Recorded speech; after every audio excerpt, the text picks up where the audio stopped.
Hi, it's me again with CorelDraw tips and tricks. This is going to be about the block shadow tool in Corel. And if our memory serves me right, it started in 2018 version.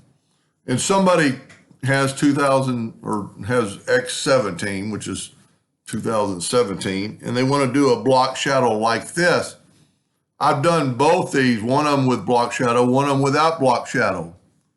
One thing you gotta think of, the block shadow tool kind of distorts. Even if you have block shadow, we'll grab our text and go to underneath the shadow flyout, the block shadow.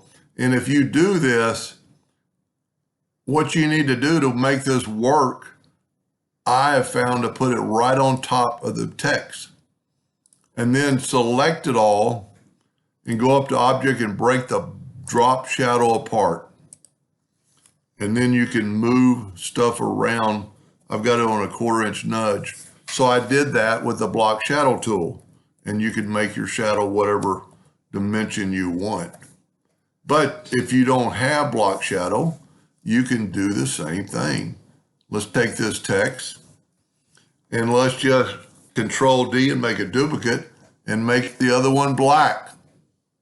I'm going to take the black one and go to object and order and back of the page. I've still got it selected. So now I can just, I need to make my green the back of the page now. So now let me just start over. Let me go ahead and make this to the back of the page. Okay.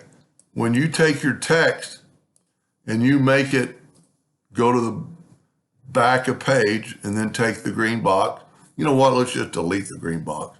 Now, let's just do this again. We've got the shadow there. So one of them is going to be selected and the other one's not. All you have to do is just nudge it up and over. I'm just using the top arrow key and the left arrow key, and you get the exact same look. Let's put a red box around it and kind of make it stand out maybe. Because it really is we don't get to really use this as a laser engraver, but printers, that's pretty cool. Anyway, I hope that answered their question and thank you for watching.